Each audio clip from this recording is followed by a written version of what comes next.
చూడండి, మనం ఇవాళ ఏం లెసన్ చదువుకుందామంటే షీ కాన్కర్డ్ ది ఎవరెస్ట్ అనే లెసన్ చదువుకుందాం. ఈ షీ కాన్కర్డ్ ది ఎవరెస్ట్ అనే లెసన్ రాసింది ఎవరయ్యా అంటే సుజాత అని. ఈ సుజాత గురించి మనము ఫస్ట్ ఎప్పుడు ఆథర్ గురించి తెలుసుకున్నాం కదా, కానీ ఇవాళ ఈ క్లాస్ లో మనం ఫస్ట్ లెసన్ చెప్పుకుందాం. లెసన్ చెప్పుకున్న తర్వాత నెక్స్ట్ క్లాస్ లో ఆథర్ గురించి తెలుసుకొని ఒక అనోటేషన్ గురించి చదువుకుందాం. ఈ లెసన్ లో మనం ఎవరి గురించి మాట్లాడుకుంటున్నాం అంటే అరుణిమ అరుణిమ సిన్హా అరుణిమ సిన్హా అనే ఆమె గురించి తెలుసుకున్నాం. అసలు ఏంటి మేడం ఈమె గురించి ఎందుకు తెలుసుకోవాలి మనం అంటే చెప్తా వినండి. ఈ అరుణిమ సిన్హా అనేది ఇది ఒక రియల్ లైఫ్ స్టోరీ. ఇది ఒక రియల్ లైఫ్ స్టోరీ.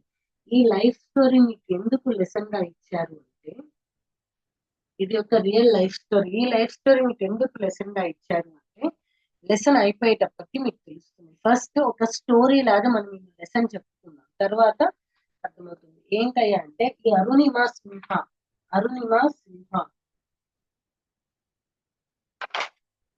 ఈ అరుణిమ సిన్హా అనే ఆమె లక్నోలో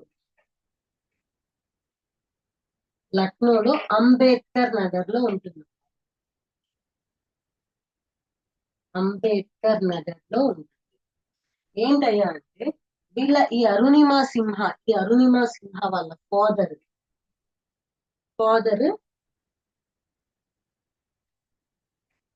ఇండియన్ ఆర్మీలో ఇంజనీర్. వీళ్ళ ఫాదర్ ఇండియన్ ఆర్మీలో ఇంజనీర్ అనమాట. వీళ్ళ మదర్ వచ్చేటప్పటికి సూపర్వైజర్. ఎందులో సూపర్వైజర్? హెల్త్ డిపార్ట్మెంట్ లో సూపర్వైజర్. వీళ్ళ మదర్ హెల్త్ డిపార్ట్మెంట్ లో సూపర్వైజర్. ఏమైతుందయ్యా అంటే సడన్ గా వీళ్ళ పేరెంట్స్ ఎక్స్పైర్ అయిపోతారు, చనిపోతారు. ఈ అరుణిమ సింహ వాళ్ళ పేరెంట్స్ చనిపోతారు. ఈ పేరెంట్స్ చనిపోయినప్పుడు ఈ అరుణిమ సింహకి ఒక సిస్టర్ ఒక బ్రదర్ ఉంటారన్నమాట. ఒక అక్క ఒక తమ్ముడు ఉంటారు ఈ అరుణిమ సింహకి. ఈ అరుణిమ సింహ వాళ్ళ అక్కకి మ్యారేజ్ అయిపోతుంది. వాళ్ళ బ్రదర్ ఇన్ లా అంటే వాళ్ళ బావగారు ఈ అరుణిమ సింహ వాళ్ళ బ్రదర్ ఇన్ లా వాళ్ళ ఫ్యామిలీ రెస్పాన్సిబిలిటీస్ తీసుకుంటారు. ఎవరు? సిస్టర్ వాళ్ళ హస్బెండ్ అమ్మ. ఈ అరుణిమ సింహ వాళ్ళ సిస్టర్ వాళ్ళ హస్బెండ్ వాళ్ళ ఫ్యామిలీ రెస్పాన్సిబిలిటీస్ తీసుకుంటారు. వాళ్ళ ఫ్యామిలీ రెస్పాన్సిబిలిటీస్ తీసుకుంటారు. ఈ అరుణిమ సింహ ఒక సైకిలిస్ట్. అన్నమాట. ఆమె ఒక సైకిలిస్ట్, ఫుట్బాల్ ప్లేయర్.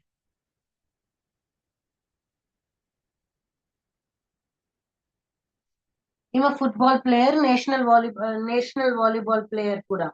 ఈమె ఫుట్బాల్ ఆడుతుంది,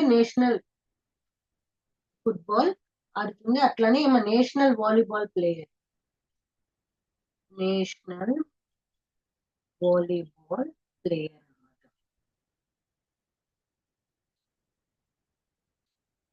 ఆమె national volleyball player.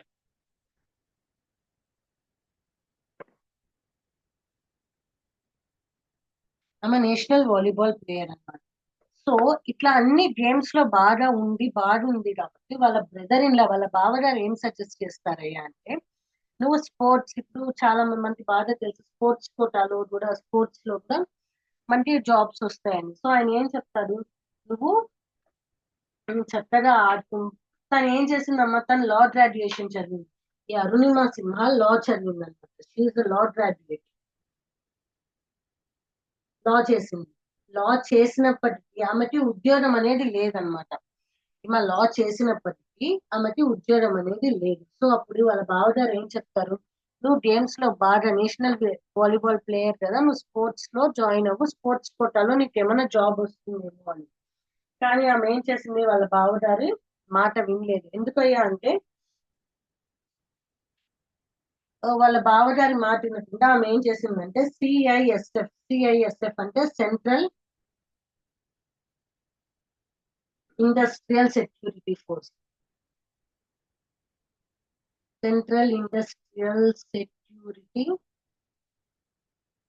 Force CISF లో అప్లై చేసింది జాబ్ కి అప్లై చేసింది. ఆమెకి కాల్ లెటర్ వచ్చింది. కాల్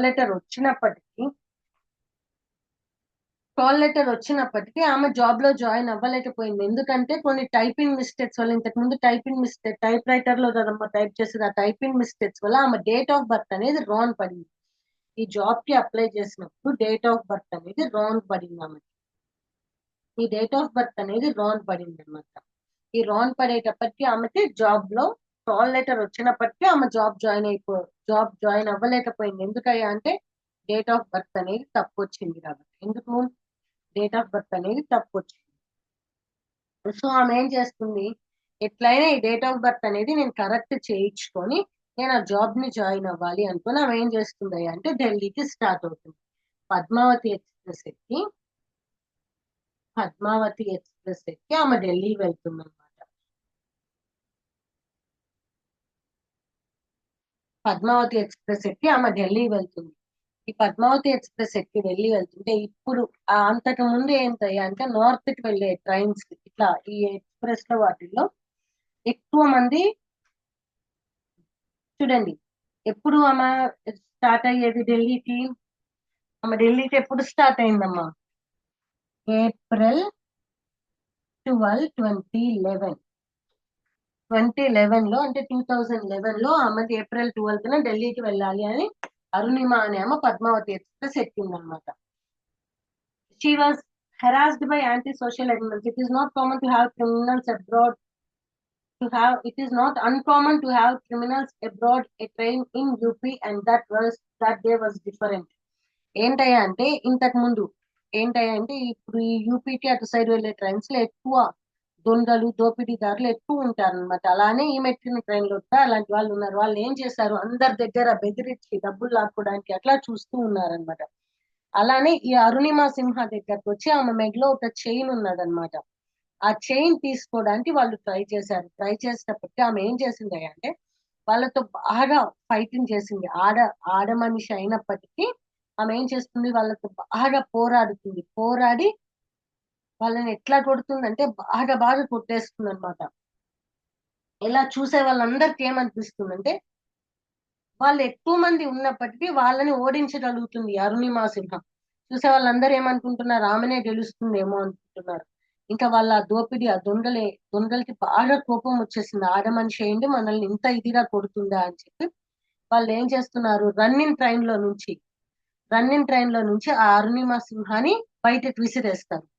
బయటికి విసిరేసినప్పుడు ఏమవుతుందయ్యా అంటే ఆమె ట్రాక్ మీద పడిపోతుంది అనమాట. ఇప్పుడు రైల్వే స్టేషన్ అంటే ఎలా ఉంటుందో తెలుసు, రైలు వెళ్తున్నాయని పక్కన ఇంకా ట్రాక్స్ ఉంటాయి. అలా ఒక పక్కన ఇంకో ట్రాక్ మీద ఆమె పడిపోయింది. ఆ ట్రాక్ మీద పడిపోయింది. ఆమె కొంచెం కాన్షియస్ అయ్యి లేచే లోపల ఆమె కాలు మీద నుంచి ఒక ట్రైన్ వెళ్ళిపోయింది. ఒక ట్రైన్ వెళ్ళిపోయింది కదా. ఆ ట్రైన్ వెళ్ళిపోయేటప్పటికి ఏమైంది, ఆమె కాలు బాగా ఒక కాలు మీద ట్రైన్ వెళ్ళింది. ఆ కాలంతా విరిగిపోయింది అనమాట, నుజ్జు అయిపోయింది. అలాంటి స్టేజ్ లో ఆమె లేవలేకపోతుంది. అక్కడ ఎవరైనా హెల్ప్ చేయడానికి ఉన్నారా అంటే వాళ్ళు విసిరేసిన ప్లేస్ లో ఎక్కువ జనాలు తిరిగే ప్లేస్ కాదనమాట. జనాలు కూడా తిరిగే ప్లేస్ కాదు. ఆమె అట్లా ట్రాక్ మీద పడిపోయి బ్లడ్ రెత్తురు తట్టుతున్నా గానీ అటు సైడ్ నుంచి 49 ట్రైన్స్ వెళ్ళినాయి కానీ ఎవ్వరూ ఆమెను పట్టించుకోలేదమ్మా. 49 ట్రైన్స్ వెళ్ళినప్పటికీ ఎవ్వరూ ఆమెను పట్టించుకోలేదు. 49 ట్రైన్స్ వెళ్ళినప్పటికీ ఎవ్వరూ ఆమెను పట్టించుకోలేదు. ఆ రోజు రాత్రి ఆ ప్లాట్ఫారం మీద అట్లానే పడిపోయింది కదా. రోడెంట్స్ రోడెంట్స్ రోడెంట్స్ అంటే ఎలుకలమ్మ, రోడెంట్స్ అంటే ర్యాట్స్. అవి ఏం చేసినాయి, అవన్నీ ఆమె కాలుని ఈ రాడెంట్స్ ఏం చేసినాయి అంటే ఆమె కాలుని బాగా కొరికి కొరికి కొరికి పెట్టినాయి. ఆ బాధను కూడా ఆమె భరించి ఏడుస్తూ కేకలు పెడుతూ అక్కడే ఉంది కానీ అటువైపు పాస్ అయిన ఏ ట్రైన్ లో వాళ్ళు కానీ ఎవ్వరు కానీ ఆమెకు హెల్ప్ చేయలేదు. అట్లే ఏడ్చి ఏడ్చి ఏడ్చి ప్రాణం అదేంటి మనకి మామూలుగా చిన్న దెబ్బ తగిలితే ఎంత ఇదైపోతాం, అలాంటిది ఆమె కాలంతా ఇదైపోయింది. ఆ ఎలుకలు తిని తిని తిని పెట్టి ఆ బాధకి ఏడ్చి ఏడ్చి ఆమె అన్కాన్షియస్ అయిపోయి ఆ ట్రైన్ ఆ ప్లాట్ఫారం మీద పడిపోయింది. అక్కడే దగ్గరలో చెత్త ఉన్నదన్నమాట. చెత్త, ఆ చెత్తని ఏరుకుంటే చెత్త వాళ్ళు వస్తారు కదా, అలాంటి వాళ్ళు వచ్చారనమాట కొంతమంది అబ్బాయిలు. వాళ్ళు ఆమెను అట్లా ప్లాట్ఫారం మీద పడిపోయి ఉండడం చూసి వాళ్ళు ఏం చేశారంటే ఆమెని బరేలీ డిస్ట్రిక్ట్ హాస్పిటల్ కి తీసుకెళ్లారు. ఆమె ఎక్కడికి తీసుకెళ్లారు? బరేలీ డిస్ట్రిక్ట్ హాస్పిటల్ కి తీసుకెళ్లారు. బరేలీ డిస్ట్రిక్ట్ హాస్పిటల్ కి తీసుకెళ్లారు. బరేలీ డిస్ట్రిక్ట్ హాస్పిటల్ కి తీసుకెళ్లారు. ఆమెని ఆ హాస్పిటల్ కి తీసుకెళ్ళడానికి వాళ్ళు చాలా అంటే చాలా కష్టపడ్డారు. ఆమె ఎందుకయ్యా చాలా కష్టపడ్డారు అంటే ఆమె కాలు చాలా ఇదైపోయింది కదా, అందుకని. ఆ హాస్పిటల్ వాళ్ళు ఏం చెప్పారు, ఇప్పుడు ఈమె కాలు నీ వరకు తీసేయాలి. నీ అంటే మోకాలమ్మ, మోకాలు వరకు తీసేయాలి, లేకపోతే ఆ చెడు అంతా బాడీ మొత్తం స్ప్రెడ్ అయిపోయి ఆమె ఇదైపోతుంది. సరే మోకాలు వరకు తీసేయాలన్నారు. ఓకే ఓకే తీసేయాలంటే తీసేయండి, ఆమె రెడీగా ఉంది తీసేయించుకోవడానికి. కానీ ఏంటి, ఎనస్థీషియన్ లేరు, మత్తు ఇచ్చే వాళ్ళు లేరు. సహజంగా ఒక చిన్న ఆపరేషన్ చేయాలి అంటేనే ఎనస్థీషియా ఉండాలి, ఎందుకంటే ఆ నొప్పి మనం భరించలేము. కానీ అక్కడ ఎనస్థీషియా ఇవ్వడానికి ఈ బరేలీ డిస్ట్రిక్ట్ హాస్పిటల్,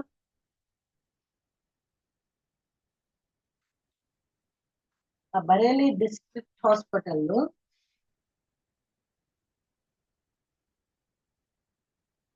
ఈ బరేలీ డిస్ట్రిక్ట్ హాస్పిటల్లో డాక్టర్ ఎవరు లేరమ్మా, డాక్టర్ ఎనస్థీషియన్ డాక్టర్ ఎవరు లేరు. అప్పుడు ఆమె ఏమనింది, నేను రాత్రి ఆ ఎలుకలు అవి తిన్న బాధనే భరించాను, నాకు ఈ బాధ పెద్ద ఇబ్బంది ఏం కాదు, మీరు నా కాలు కట్ చేసేయండి నాకు అని. అనస్థిషియా ఇవ్వకపోయినా పర్లేదు, మీరు నా కాలు కట్ చేసేయండి అని. ఆమె పూర్తి కాన్షియస్ లో స్పృహలో ఉన్నప్పుడే ఆమె కాలు ఆపరేషన్ అనేది జరుగుతుంది. Arunama Simha became a sensation. The media picked up her story and soon Arunama Simha became a sensation. Then the sports minister Ajay Matan had her had her moved to AIMS so that she could receive the best treatment. The government officials wanted to save their skin, so rumors of her possibly attempting suicide began to circulate. Some even went to observe the length to claim that she was traveling without a ticket, but this was clear when CCTV of her buying ticket was surfaced. వెంటనే మీడియాకి ఆమె news తెలిసింది. ఇప్పుడు చిన్న news జరిగినా మీడియాలో తెలుస్తుంది కదా, అలానే ఆమెను అట్లా పడేశారు అది ఇది అని తెలిసింది. అప్పట్లో స్పోర్ట్స్ మినిస్టర్ అప్పట్లో స్పోర్ట్స్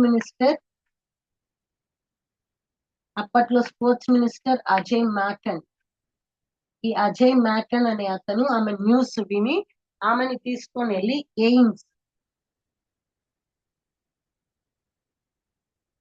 ఎయిమ్స్ హాస్పిటల్లో ఎయిమ్స్ హాస్పిటల్ అడ్మిట్ చేశారు. ఎందుకయ్యా అంటే ఆమె మంచి ట్రీట్మెంట్ తెలుసుకోవచ్చు. ఈ లోపల న్యూస్లు అన్ని ఎట్లా స్ప్రెడ్ అయ్యాయి అంటే ఆమె సూసైడ్ చేసుకోవాలనుకుంటుంది, ఆమె జాబ్ కి ఇలా అవ్వడం వల్ల సూసైడ్ చేసుకోవాల్సి వచ్చిందని కొంతమంది. కొంతమంది ఏంటయ్యా అంటే ఆమె టికెట్ కొనలేదు అందుకే ట్రైన్ లో నుంచి దూకేసింది అని. కానీ ఈ ట్రైన్ లో నుంచి దూకేసింది టికెట్ కొనకపోవడం వల్ల అనే న్యూస్ అనేది ఫేక్ అనేది తర్వాత తెలిసింది. ఎలా అంటే సీసీటీవీ ఫుటేజ్ చూశారు. ఆ సీసీటీవీ ఫుటేజ్ లో ఆమె టికెట్ కొంటూ కనిపించింది అన్నమాట. ఆమె టికెట్ కొంటూ కనిపించింది. కొంటూ కనిపించే వరకు ఓకే, ఆమె టికెట్ తీసుకున్నది. టికెట్ తీసుకోకుండా అయితే ట్రైన్ ఎక్కలేదు అనే విషయం అయితే తెలిసింది ఫైనల్. తర్వాత ఆమె అట్లా మంచం మీద పడుకొని చాలా దిగులు చెందుతూ అట్లా ఉంది. సో వాళ్ళ ఫ్యామిలీ వాళ్ళందరూ ఆమెని ఏం కాదమ్మా ఏం లేదు అట్లా సపోర్ట్ చేయడానికి వస్తుంటే అప్పుడు ఆమె వాళ్ళ ఫ్యామిలీ వాళ్ళకి చెప్తుంది ఏంటయ్యా అంటే, some day I will prove without a without a doubt the truth of what happened to me. Her left leg was amputated. A rod was inserted in her right leg from the knee to the ankle to hold the shattered bones together. She pondered on the most possible dream she could set for herself. She decided to climb the Everest. అట్లా వాళ్ళ family వాళ్ళందరూ ఆమె చుట్టూ ఉన్నప్పుడు అప్పుడు వాళ్ళకి ఆమె ఏం చెప్తుందయ్యా అంటే, ఏదో ఒక రోజు నేను ప్రూవ్ చేసుకుంటాను. ఏమని అంటే, నాకు జరిగిన దాన్ని నేను అధిగమించగలను అని ప్రూవ్ చేసుకుంటాను అంటుంది. అప్పుడు ఆమె వాళ్ళకి అప్పుడు ఆమె సిచ్యుయేషన్ ఏంటయ్యా అంటే, ఆమె ఎడం కాలు ఉందమ్మా, లెఫ్ట్ లెగ్ యాంపుటేటెడ్ అంటే కట్ చేసేసారు. రైట్ లెగ్ కి ఏం చేశారు, అవన్నీ ఆ, ఎట్లా పడితే అట్లా షాటర్డ్ అంటే ఎట్లా పడితే అట్లా పడిపోయిన బోన్స్ అన్ని దగ్గరికి చేయడానికి, అవన్నిటిని కరెక్ట్ ప్లేస్ లో పెట్టడానికి వాళ్ళు ఏం చేశారయ్యా అంటే, ఆమెకి ఇక ఇంకా రైట్ లెగ్ లో ఏమో రాడ్స్ వేసి అవన్నీ సెట్ చేశారు. అట్లాంటి ఒక బర్స్ట్ కండిషన్ లో ఉండి కూడా ఆమె ఏం చెప్తుంది అంటే, నన్ను నేను ప్రూవ్ చేసుకోవడానికి ఏదో ఒక రోజు ఏదో ఒకటి సాధిస్తాను అని.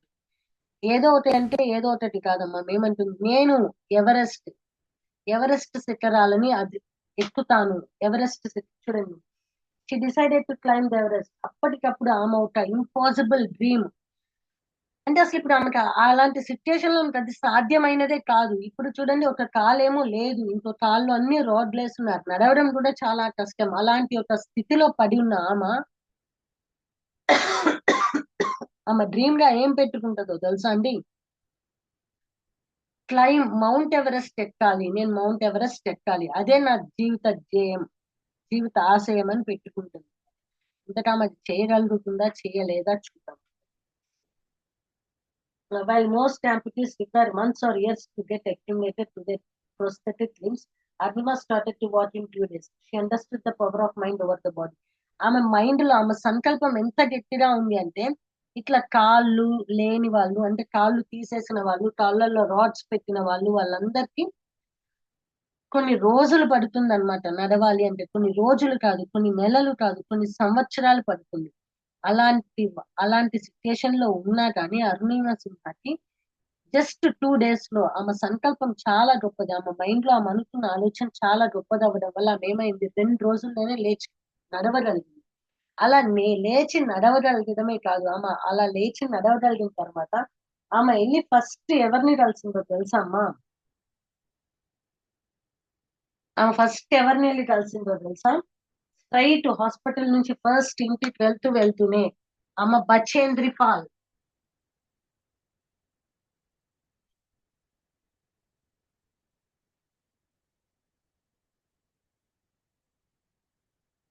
బచేంద్రి పాల్ అనే ఆమెని కలిసింది. ఆమె ఎవరు? Bachendri Paul.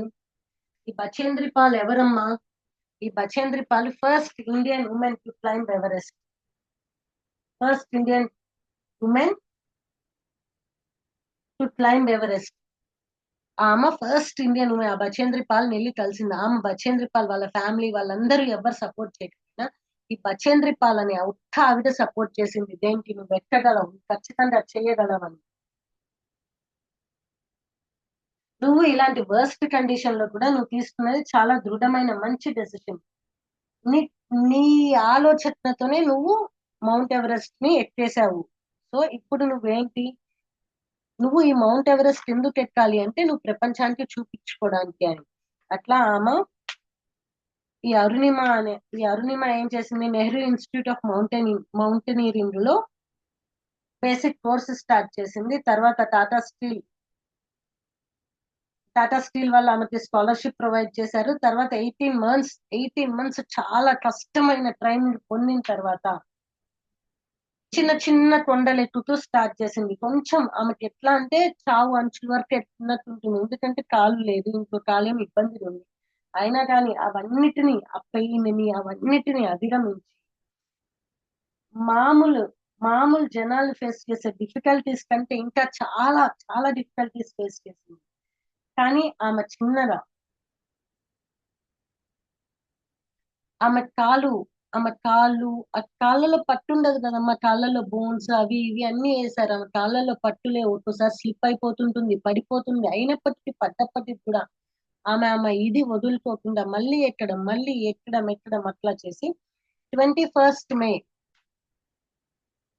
21st May 2013 21st May 2013 నాటికి ఆమె mount Everest ఎక్కేసిందమ్మా. 21st May 2013 21st May 2013 అప్పటికి ఆమె మౌంట్ ఎవరెస్ట్ ఎక్కేసింది. అక్కడికి ఎక్కి ఆమె ఏం చేసిందంటే, స్వామి వివేకానంద ఇండియన్ ఫ్లాగ్ పెట్టి స్వామి వివేకానంద పిక్చర్స్ ని పెట్టేసింది అనమాట. Then she used the last vestiges of her oxygen to take the pictures and videos on the peak.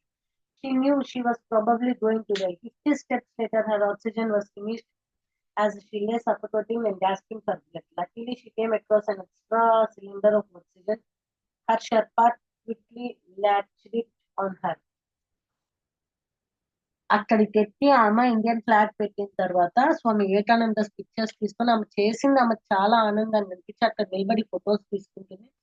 ఆమెకు తెలుసు ఆమె ఇంకా చనిపోబోతుంది, ఎందుకంటే ఆమె ఆక్సిజన్ క్యాన్ లో సిలిండర్ చాలా తక్కువ వచ్చేసింది. అలాంటి ఒక అన్కాన్షియస్ స్టేట్ లో సఫకేట్ అని గాలి తీసుకోవడానికి కూడా ఇబ్బందిగా ఉన్నప్పుడు ఒక ఎక్స్ట్రా ఆక్సిజన్ సిలిండర్ అనేది వచ్చింది. ఆమె ఎక్స్ట్రా ఆక్సిజన్ సిలిండర్ ని పెట్టుకొని సర్వైవ్ అయిందనమాట. లాస్ట్ పారాగ్రాఫ్ చూడండి. Arunima set climbing mountains has yielded the most valuable life lessons for me.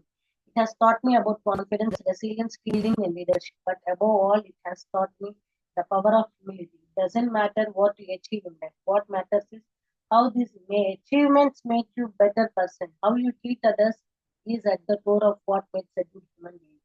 ఈమె ఏం చెప్తుందో చూడండి అమ్మా. Climbing mountains has yielded the most valuable lessons for me. ఈ మౌంటైన్స్ ఎక్కడం అనేది నాకు చాలా గొప్ప పాఠాలు నేర్పించాయి. It has taught me about confidence. ఏంటి కాన్ఫిడెన్స్ అంటే ఏంటి? మన మీద మనకి నమ్మకం. టీమ్ బిల్డింగ్ అంటే అందరితో ఎలా ఉండాలి, లీడర్షిప్ క్వాలిటీస్, ఇవన్నిటి కాకుండా పవర్ ఆఫ్ హ్యూమిలిటీ, ఇవన్నిటితో పాటు కాన్ఫిడెన్స్ అంటే మన మీద మనకి నమ్మకము, మన మీద మనకి నమ్మకం ఉండడము. ఆ పవర్ ఆఫ్ హ్యూమిలిటీ అంటే ఒకళ్ళ మీద తక్కువ అభిప్రాయం అట్లాంటివి ఏమి ఉండకూడదండి. It doesn't matter what you achieve in life. నువ్వు జీవితంలో ఏం సాధించావు అనేది గొప్పది విషయం కాదు. What matters is how these achievements make you better person. నువ్వు జీవితంలో ఏం సాధించావు అనే విషయం కాదమ్మా. ఇవి సాధించడం వల్ల నువ్వు జీవితంలో ఎంత ఉన్నతమైన మనిషిగా మారావు అనేదే ముఖ్యం. ఎందుకయ్యా అంటే వీటిని సాధించే దాంట్లో నువ్వు ఒక్కొక్కళ్ళని ఎలా ట్రీట్ చేస్తున్నావు, ఏంటి, ఎవరితో ఎలా మెలుగుతున్నావు అనేది తెలుసుకోవడమే. ఈ ఫైనల్ ఈ లెసన్ మీకు ఎందుకు ఇచ్చారయ్యా అంటే సంకల్పం గొప్పది, మనం అనుకోవడం గొప్పది. మన మైండ్ లో ఒకటి వచ్చినప్పుడు మనం ఇది సాధించాలి అంటున్నప్పుడు ఎన్ని కష్టాలు ఎన్ని వచ్చినా కానీ వాటన్నిటిని ఓవర్కమ్ చేసి మనం సాధించగలగాలి. అదే మన గొప్పతనం అనమాట. అర్థమైందా? అదమ్మా ఈ lesson final. Arunima she conquered the Everest. అర్థమైందా? అర్నిమ సింహ లా గ్రాడ్యుయేట్ చదివింది. ఆమె లక్నో అంబేద్కర్ నగర్ లో ఉంటుంది. ఆమె ఫాదర్ ఇండియన్ ఆర్మీ లో ఇంజనీర్, వాళ్ళ అమ్మ సూపర్వైజర్ ఇందులో హెల్త్ డిపార్ట్మెంట్. వాళ్ళు చనిపోయారు. చనిపోయిన తర్వాత ఆమె ముగ్గురు అన్నమాట, ఒక అక్క తమ్ముడు. అక్క వాళ్ళ హస్బెండ్ బ్రదర్ ఇన్ లో వాళ్ళ ఫ్యామిలీ రెస్పాన్సిబిలిటీస్ తీసుకున్నారు. ఆమె సైక్లిస్ట్, ఫుట్బాల్ ఆడేది, నేషనల్ వాలీబాల్ ప్లేయర్ అన్నమాట. ఆమె లా గ్రాడ్యుయేట్ అయినప్పటికీ ఆమె ఉద్యోగాన్ని సంపాదించుకోవడంలో చాలా అంటే చాలా ఇబ్బందులు ఎదురైంది. సో అందుకని వాళ్ళ బావగారు ఏం చెప్తారు, స్పోర్ట్స్ డిపార్ట్మెంట్ లో ఏదో ఒక జాబ్ కి ట్రై చేయండి. కానీ ఆమె దానికి ఇష్టపడలేదు. ఆమె ఏం చేస్తుంది, సెంట్రల్ ఇండస్ట్రియల్ సెక్యూరిటీ ఫోర్స్ లో సిఐఎస్ఎఫ్ లో జాబ్ కి అప్లై చేస్తుంది. జాబ్ మొత్తం అంతా ఫైనల్ అయిపోయినా కాల్ లెటర్ వస్తుంది. కానీ ఏంటంటే అంటే అందులో డేట్ ఆఫ్ బర్త్ లో ఉన్న మిస్టేక్ వల్ల ఆమె ఆ జాబ్ కి వెళ్ళలేకపోతుంది. అందుకు ఆమె ఏం చేస్తుంది, ఎట్లయినా ఢిల్లీ వెళ్ళాలి, ఢిల్లీ వెళ్ళి ఆ డేట్ ఆఫ్ బర్త్ అనేది కరెక్ట్ చేయించుకొని ఆ సిఐఎస్ఎఫ్ లో జాబ్ చేయాలి అనుకుంటుంది. సో అందుకు ఆమె ఏప్రిల్ 12, 2011 లో ఢిల్లీ వెళ్ళాలి అని డిసైడ్ అయ్యి పద్మావతి ఎక్స్ప్రెస్ ఎక్కుతుంది. ఆ పద్మావతి ఎక్స్ప్రెస్ లో జనరల్ గా యూపీ వెళ్ళే ట్రైన్స్ అన్నింటిలో గుండాలు, ట్రైన్ స్నేచర్స్, అందరు గ్యాంగ్స్టర్స్ అందరు ఉంటారు. సో అలాంటి ట్రైన్ లో ఎక్కినప్పుడు ఆమెకు అలాంటి ఇన్సిడెంట్ ఫేస్ చేయాల్సి వస్తుంది. అప్పుడు ఆమె మెడలో వాళ్ళ అమ్మ ఇచ్చిన చైన్ అనేది ఉంటుంది అనమాట. ఆ చైన్ వాళ్ళు అడుగుతారు. ఆమెకి వాళ్ళకి ఇవ్వడం ఇష్టం లేక వాళ్ళతో బాగా ఫైటింగ్ కి దిగుతుంది. వాళ్ళందరినీ కొట్టి పోరాడి ఆ ఫైటింగ్ లో గెలవాలి అనుకుంటుందమ్మా. గెలుస్తుంది వాళ్ళందరినీ ఎదిరిస్తుంది. అందరు చూసే వాళ్ళందరూ ఈమె గెలుస్తుందేమో అని అనుకుంటారనమాట. ఈమె గెలుస్తుందేమో అని అనుకుంటారు. అలాంటి ఒక సిచ్యుయేషన్ లో వాళ్ళకి ఏమవుతుంది, బాగా కోపం వచ్చేసి ఈమెని ఆ పద్మావతి ఎక్స్ప్రెస్ లో నుంచి ఇసిరేస్తారు. ట్రైన్ పక్కన ప్లాట్ఫామ్ మీద ఐ మీన్ ఆ ట్రైన్ ఉంటాయి కదా వాటి మీద పడిపోతుంది అనమాట. పడిపోయినప్పుడు ఏమవుతుంది, ఒక ట్రైన్ లేచే లోపలే ఒక ట్రైన్ ఆమె కాలు మీద నుంచి వెళ్ళిపోతుంది. ఇంకా కాలు చాలా ఇదైపోతుంది. ఇంకా ఆమె లేవలేదు, ఏం చేయలేదు. అటువైపు నుంచి 49 ట్రైన్స్ వెళ్ళినప్పటికీ ఏ ట్రైన్ లో ఎవ్వరు కానీ ఆమెకి హెల్ప్ చేయడానికి రాలేదు. అలాంటి ఒక సిచ్యుయేషన్ లో వర్స్ట్ స్టేజ్ లో నైట్ అక్కడే పడిపోయి ఉంటుంది. ఎవరు హెల్ప్ చేయలేదు కదమ్మా. సో ఇంకా అప్పుడు ఆమె ఏం చేస్తదయ్యా అంటే, అప్పుడు ఆ తాళ్ళు రోడెంట్స్, ఆ ఎలుకలు అవన్నీ ఆ తాళ్ళు తింటుంటాయి. కానీ ఆమె లేచి వాటిని ఇదే లేదు, చాలా బ్లీడ్ అయిపోతూ ఉంటుంది. అలాంటి ఒక స్టేజ్ లో అక్కడే అట్లే సొమ్మసిల్లి పడిపోతుంది అనమాట. అప్పుడు నెక్స్ట్ డే మార్నింగ్ పొద్దునే అక్కడ చెత్త బుట్టి ఉంటుంది. ఆ చెత్తలో చెత్త ఏరుకోవడానికి వచ్చిన పిల్లలు కొంతమంది అబ్బాయిలు వస్తారు. అది చూసి ఆమెని బెరేలి డిస్ట్రిక్ట్ హాస్పిటల్ కి తీసుకెళ్తారు. అక్కడ ఆమెకి ఆ కాలు తీసేయాలి అంటే అక్కడ డాక్టర్ దగ్గర ఎనెస్థీషియన్ లేదు. అప్పుడు ఆమె ఏం చెప్తుందంటే, నేను నిన్న రాత్రి ఆ ఎలుకల దగ్గర పడ్డ బాధ కంటే నాకు ఈ బాధ ఎక్కువ అనిపించదు. ఎనెస్థీషియా లేకపోయినా కానీ నాకు ఆపరేషన్ చేసేయండి అంటారు. వాళ్ళు ఆమె కాన్షియస్ లో ఉన్నప్పుడే ఆపరేషన్ చేస్తారు. అప్పుడులో ఉన్న స్పోర్ట్స్ మినిస్టర్ అజయ్ మాకన్ అనమాట. ఆ అజయ్ మాకన్ కి విషయం తెలిసి ఆయన ఏం చేస్తారంటే ఎయిమ్స్ హాస్పిటల్ కి తీసుకెళ్తారు. ఎందుకయ్యా అంటే అక్కడ ఆమె మంచి ట్రీట్మెంట్ పొందొచ్చు. ఈ లోపల న్యూస్ అంతా స్ప్రెడ్ అయ్యి రకరకాలుగా అనుకుంటారు ఆమె సూసైడ్ చేసుకోవాలనుకుందని, కొంతమంది టికెట్ తీసుకోలేదు అందుకని దూకేసిందని. కానీ ఆ టికెట్ తీసుకోలేదు అనేది అబద్ధం అనేది సీసీటీవీ ఫుటేజ్ ద్వారా తెలుస్తుంది. సో ఆమె అక్కడ అంత వర్స్ట్ కేస్ లో ఉన్నప్పుడు అప్పుడు వాళ్ళ ఫ్యామిలీ మెంబర్స్ తాము చెప్తుంది, నేను మౌంట్ ఎవరెస్ట్ ఎక్కుతాను, అదే నా జీవిత ఆశయం ఇప్పుడు. అప్పుడు వాళ్ళ ఫ్యామిలీ వాళ్ళందరినీ చేయలేవమ్మా, సహజంగా ఇట్లాంటి సిచ్యుయేషన్ లో ఉన్న వాళ్ళకి నెలలు పడుతుందమ్మా రికవర్ అవ్వడానికి. అలాంటిది ఈ అరుణిమ సింహానేమో 2 రోజుల్లో లేచి నడిచింది. ఆమె హాస్పిటల్ నుంచి డిశ్చార్జ్ అయ్యేది తర్వాత బచేంద్రి ని కలవడానికి వెళ్తుంది. ఆ బచేంద్రి పాల్ ఎవరు? First Indian women mount Everest ఎక్కడానికి. అలాంటి ఆమెను వెళ్ళి కలిసి ఆమె గైడ్ లైన్స్ అన్ని తీసుకొని మౌంటైన్ క్లైంబింగ్ కి ట్రైనింగ్ తీసుకొని నేషనల్ మౌంటైన్ ఇంజనీరింగ్ లో ట్రైనింగ్ తీసుకొని అవన్నీ ఓవర్కమ్ అయ్యి చాలా హర్డిల్స్ ఫేస్ చేసి అన్ని ఫైల్స్ చేసి ఫైనలీ 21 May 2013 మనం మౌంట్ ఎవరెస్ట్ ఎక్కుతుంది. ఏం చెప్తుంది, మౌంట్ ఎవరెస్ట్ ఎక్కడం అనేది నాకు గొప్ప విజయమే, కానీ ఇందులో నేను చాలా నేర్చుకున్నాను. అన్నిటికంటే ముఖ్యంగా మనం ఏం సాధించాం అనేది కాదు, సాధించే ప్రాసెస్ లో మనం మనలో మనని మంచిగా ఎలా తీర్చిదిద్దుకున్నాం అనేది గొప్పతనము. ఇంకోటి ఏంటంటే అంటే మన సంకల్పం గొప్పదై ఉండాలి, మన ఆలోచన గొప్పదై ఉండాలి. గట్టిగా మన మనసులో ఏదైనా అనుకుంటే అది సాధించాలి, ఎన్ని ఒడిదుడుకులు వచ్చినప్పటికీ దానిని సాధించగలగాలి అని చెప్తుంది అనమాట. షీ కాంక్వెర్డ్ ద ఎవరెస్ట్ అనే lesson. That is your lesson, she conquered the Everest. Okay, have a nice day, will continue then.